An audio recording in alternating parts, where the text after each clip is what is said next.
우리가 지난 부활주일 3월 마지막 주일 부활주일을 지나고 계속해서 부활하신 주님이 어떤 일을 하셨고 어떻게 행하셨는가 이것을 함께 나누고 있습니다. 이렇게 본문을 택한 이유는 우리의 신앙, 지금 우리가 믿고 예수를 믿고 살아가는 신앙의 모든 과정은 부활하신 주님을 믿는 것이죠.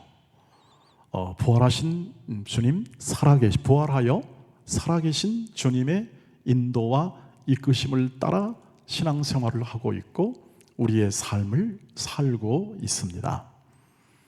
새삼스럽게 부활하신 주님을 강조하는 이유는 단순히 부활절의 문제뿐만 아니라 우리의 모든 이 생애가 부활하여 살아계신 주님이 친히 우리의 구원을 이루는 그 삶을 열어주시고 또 이 환경과 조건, 즉 우리의 현실 속에 살게 하시며 오늘 우리의 가정, 일터, 교회를 이루어 주님이 친히 이 모든 것을 인도하고 계시고 있기 때문에 그렇습니다. 그래서 신앙을 할 때, 즉 믿음 생활을 할 때 가장 중요한 것은 부활하여 살아계신 예수 그리스도와 인격적 관계를 가지고 그분과 함께 동행하며 우리의 인생을 살아내는 것이 가장 중요한, 가장 첫 번째 일이며 그리고 마지막 일이죠. 언제까지나 세상 끝날까지 동행하시는 부활하여 살아계신 주님과 함께 그 인생을 살아가는 것. 그래서 오늘 주님이 하신 말씀이 의미가 우리에게도 살아나는 겁니다. 어떤 말씀입니까? 21절 말씀이죠. 같이 읽겠습니다. 시작. 예수께서 또 이르시되 너희에게 평강이 있을지어다. 아버지께서 나를 보내신 것 같이 나도 너희를 보내노라. 아멘. 이게 이제 파송, 다시 말하면 제자들을 이 세상에 복음을 전하기 위해서 파송하는 파송식의 장면입니다. 그런데 파송식의 장면치고는 너무 초라해 보입니다. 저도 이 정도 이렇게 규모 있게 해서 파송하고 위임을 하고 맡기면 얼마나 좀 번듯하게 좀 신뢰가 간다 그럴 수 있겠는데 지금 여기는 예수님이 부활하신 다음에 먼저는 십자가를 지시고 부활하신 다음에 예수님이 찾아오기 전까지 그들은 지금 두려움 가운데 쌓여 있음을 성경이 말해주고 있습니다. 왜냐하면 예수님을 죽인 예수님의 그 모든 사역과 그 모든 행한 일들을 이렇게 죽음으로 몰아 이렇게 정죄하여 판단하여 예수님을 죽여버린, 그래서 그 모든 제자들의 희망을 전부 다 꺾어버립니다. 꺾어버리고 모든 소망을 다 꺾은 상태로 가버린 유대인들을 두려워한 거죠. 언제든지 우리도 죽일 수 있겠구나. 예수님처럼 저렇게 인기 있고 덕망 있는 분도 죽였으니 그 따르는 제자들을 언제든지 해칠 수 있는 그러한 두려움 속에 있었던 제자들입니다. 그리고 여기서 한 10명 정도죠. 많은 수도 아니고 그리고 확신이 있었던 것도 아니고, 그러나 예수님께서는 그들 앞에 가운데 오셔서 이 말씀을 하십니다. 아버지께서 나를 보내신 것처럼 나도 너희를 온 땅에 보낸다. 즉 보낸다, 보내심을 받은 자로 그렇게 오늘 주님이 딱 위치시키고 그 자리로 앉히시는 것을 볼 수가 있습니다. 이로 인해서 사도라는 말이 생겼습니다. 보냄을 받은 자, 아포스톨로스라는 그런 원어적 의미가 여기서 생겨서 제자들은 이제 사도라는 그러한 예수님의 보냄을 받은, 위임받은, 그리고 소명을 받아 세상에 나가도록 그렇게 되는 것이죠. 자, 그래서 이 예수님의 말씀에 순종을 해서 이 제자들이 나가서 복음을 전하고 그리고 온 땅에 이 복음이 전해지게 되고 결국 우리에게도 이 복음이 전해지는 가장 중요한 예수님의 말씀이 있었던 이 현장이었고, 그리고 이 현장을 통해서 오늘날 저희가 말씀을 통하여 이 자리에 앉아서 하나님을 알고 예배하며 찬양하는 자리에 있게 됩니다.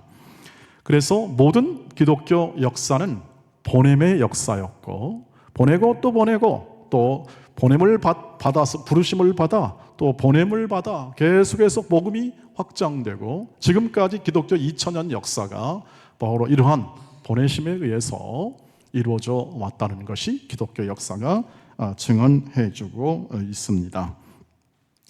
그런데 우리가 여기서 이 보내심에 관한 이 은혜는 우리가 다 받았지만, 오늘 우리가 받은 이 말씀을 통해서 우리 또한 보냄을 받은 자로 살아가기 때문에, 이 보냄을 받을 때에, 제자들이 처음 보냄을 받을 때에 예수 그리스도가 어떤 의도와 어떤 목적을 가지고 보냈는지에 대하여 분명하게 이해하게 될 때에, 오늘 우리가 받은 이 보냄 받은 자로서의 삶의 위치에서 우리가 신앙과 우리의 모든 행동과 실천을 해 나갈 수가 있을 것이라고 생각이 됩니다. 보다 보냄에 대한 목적은 이 본문 안에 예수님의 의도는 분명히 나타나 있습니다. 23절에 보면 이렇게 됩니다. 너희가 누구의 죄든지 사하면 사하여질 것이요 누구의 죄든지 그대로 두면 그대로 있으리라 하시니라. 아멘. 죄 용서에 관한 말씀을 예수께서 하십니다.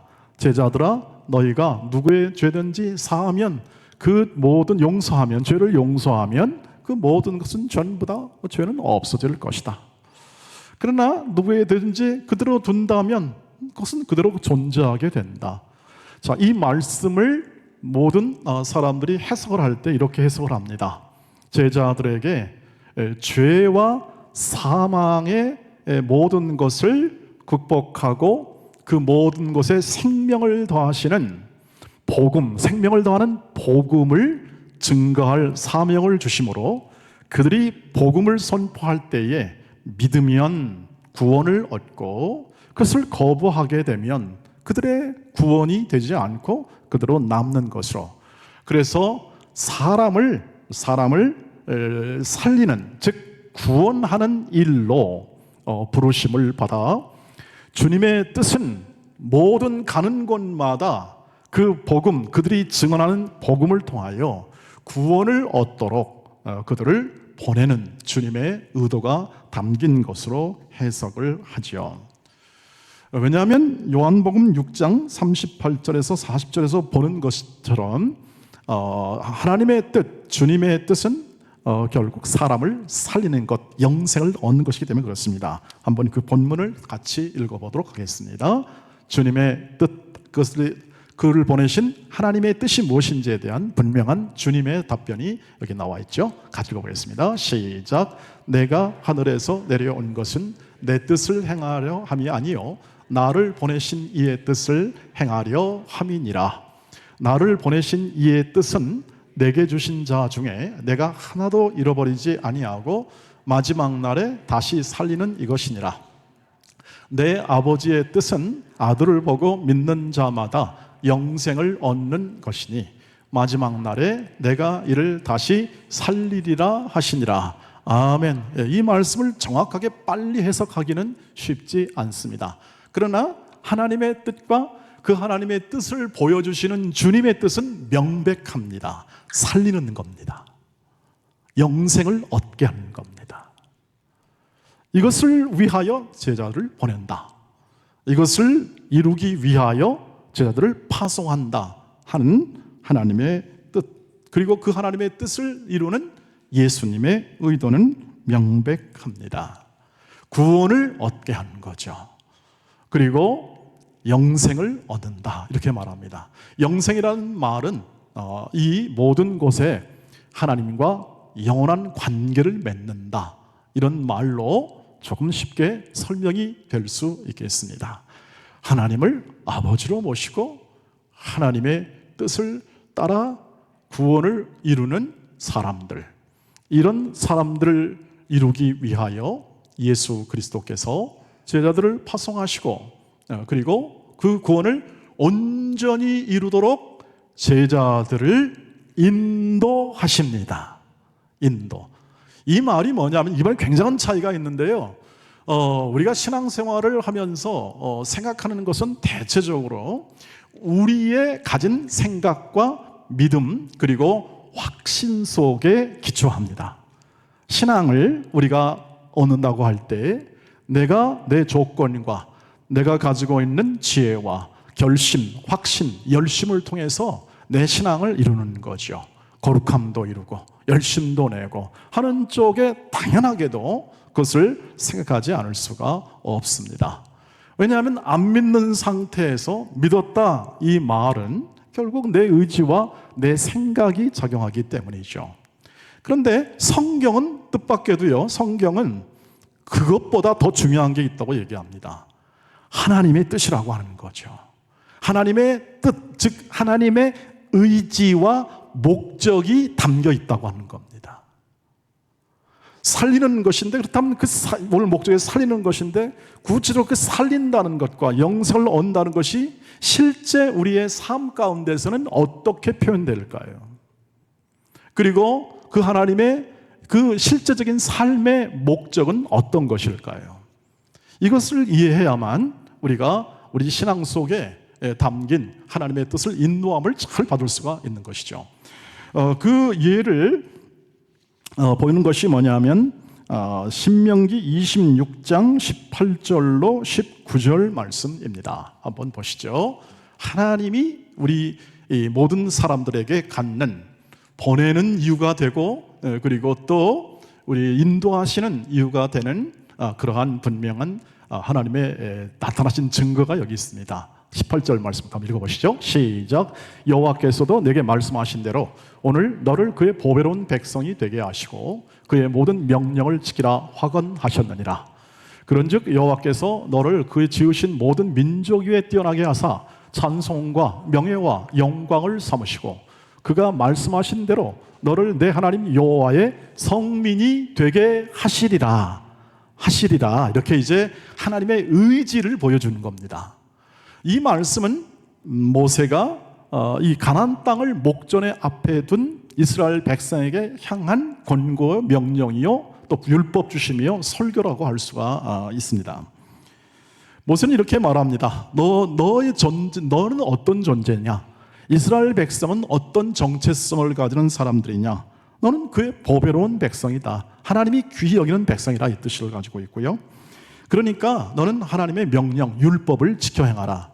율법을 지켜 행하여 하나님의 백성이 되는 게 아니라 너는 하나님의 보배로운 백성이니까 당연하게도 너희 하나님의 말씀, 사랑하라는 말씀을 지켜라. 하나님을 사랑하고 이웃을 사랑하는 말씀을 지켜라. 이것이 마땅하다 이 말을 하고 있는 것이죠. 그런즉 여호와께서 너를 그 지으신 모든 민족 위에 뛰어나게 하사 찬송과 명예와 영광을 삼으셨다 이렇게 얘기합니다. 제가 지난 새벽 시간에 이 본문을 가지고 함께 우리가 새벽에 말씀을 나누면서 참 마음 가운데 굉장한 은혜를 받았는데요. 또 은혜를 받았는데 이 말씀을 대할 때마다 저는 마음속에 가장 큰 탄성을 마음에 갖는 본문이기도 합니다. 하나님이 우리를 찬송과 명예와 영광으로 삼았다라고 말을 합니다. 이스라엘 백성을 그렇게 삼았다는 겁니다. 이스라엘 백성아, 너희는 내 영광이다. 네가 내 백성이 되어서 내가 참 영광이다. 이렇게 말하는 것과 같습니다. 이 백성들아, 나는 너희에다가 내 명예, 내 이름의 명예를 두었다. 여러분, 이름에는 명예가 담기는 거죠. 여러분, 이름을 그래서 우리가 서로 이름을 존중합니다. 명칭을 존중합니다. 그 사람의 인격을 나타내기 때문에 존중을 하는 거죠. 존중하는데 지금 이 이름에다, 즉 이 백성에다가 그 명예를 둔다는 건 뭐냐면 이 백성이 하는 모든 일들과 하는 모든 삶을 통해서 내가 내 있는 이 이름을 거기에 두고 거기에 내 명예를 두어 행하겠다. 이것과 같은 거죠. 이 백성을 영광으로 삼았다는 것은 무엇입니까? 바로 네가 내 아들과 자녀들이 되어서 내가 영광이다라고 온 세상에 내가 말할 거다. 이와 같습니다. 여러분, 제가 종종 아들한테 가끔 이런 말을 합니다. 아들아, 고맙구나. 네가 내 아들이 되어주어서. 그리고 때로는 내가 영광도 느낀단다. 이렇게 얘기를 합니다. 그러면 제 아들이 피 웃어버리죠. 뭐 제가 그렇게 해봤자 뭐 얼마나 그거 하겠습니까? 얼마나 그 아들에게 뭐 큰 영향이 있겠습니까? 여러분도 가끔 그런 말을 하시는 걸 제가 듣습니다. 자녀를 존귀하게 여기고 귀히 여기는 분들의 이야기를 듣습니다. 지혜로운 분들이죠. 자녀를 귀히 여기고 그리고 친족을 귀히 여기고 성도, 하나님의 자녀들을 귀히 여기는 그 말들을 들을 때마다 저는 가슴 속에 이 하나님의 사랑, 이 하나님의 사랑이 얼마나 이 가운데 있는가를 생각하게 되는데, 여러분, 이 백성이 잘났습니까? 못 났습니까? 못 났습니다. 이스라엘 백성은 굉장히 못난 백성들입니다. 지금이야 이 세계를 쥐락펴락하면서 말이죠, 부와 어떤 이 경제력을 이렇게 쥐락펴락하는 세력이 되었다고 합니다만, 그러나 말씀의 역사를 보면 하나님 앞에서는 그들은 늘 순종하는 것보다 불순종하는 것이 훨씬 많았고, 그리고 또 삶에서 일어나는 모든 이 삶의 행위는 우상숭배를 하지 말라면 꼭 우상배를 하고, 그리고 이 남북한에 흩어져 있는 이 남북한 분열의 역사에서 기독교 이 성경의 역사를 보면 그들은 순종하는 왕은 별로 많지 않습니다. 39명의 왕 중에서 왕권을 가진, 지배력을 가진 왕 중에서 하나님 말씀에 순종했던 사람들은 불과 8명 정도밖에 되지 않습니다. 그들도 완벽하지는 않습니다. 그러니까 대부분의 사람들은, 이스라엘 백성들은 그리 순종하는 백성이 아니어서 오죽하면 그렇겠다고 얘기했어요. 선지자들이 이 목이 곧은 백성들아 라고 얘기합니다. 실패했습니다. 순종하기 실패한 백성이에요. 근데 어떻게 합니까? 그 백성에 대한 하나님의 사랑은 위대한 사랑입니다. 그래서 명예와 영광과 찬송을 드는 거죠. 그러면 이것이 구약에 있다면 신약 백성은 어떻습니까? 이와 똑같은 의미를 가진 신약 백성을 위한 이 바울이 하나님이 이 백성을 어떤 의도와 목적을 가지는지에 대한 이 내용을 에베소서 1장 3절부터 6절까지 포함해서 이렇게 얘기를 해주고 있습니다. 한번 읽어보시죠. 시작. 찬송하리로다. 하나님 곧 우리 주 예수 그리스도의 아버지께서 그리스도 안에서 하늘에 속한 모든 신령한 복을 우리에게 주시되, 곧 창세전에 그리스도 안에서 우리를 택하사 우리로 사랑 안에서 그 앞에 거룩하고 흠이 없게 하시려고. 5절입니다. 그 기쁘신 뜻대로 우리를 예정하사 예수 그리스도로 말미암아 자기의 아들들이 되게 하시고, 그 다음에 6절입니다. 이는 그가 살아신 자 안에서 우리에게 거저주시는 바 그 은혜의 영광을 찬송하려는 것이라. 아멘, 아멘. 동일합니다. 어느 시대나 어느 민족이나 어느 세대 속에 하나님의 말씀에 순종했던 세대는 없습니다. 소수입니다. 소수. 남은 자들 소수입니다. 그런데 하나님께서는 그의 사랑을 그치지 않습니다. 그게 결정적인 데가 어디냐? 바로 십자가죠. 예수는 하나님의 사랑을 보여주고 십자가에서 보여주는데 무지막지하게 자기를 죽이려고 하는 사람들을 위하여 기도하시고 죽으십니다. 그 무지막지하고 그리고 자기 백성을 만든 참여한 이 모든 예수 그리스도를 어떻게 합니까? 죽이려고 하는 그 패역무도한 이 백성들을 가슴에 안고 사랑으로 죽으시는 거죠. 그것이 예수 그리스도의 십자가의 사랑이고, 이 백성을 아끼고 살리고 그리고 또 온전케 하시는 하나님의 뜻을 이루는 곳이었다. 그래서 은혜의 영광을 찬송하는 무엇입니까? 이게 도대체 왜 나한테 왔나요?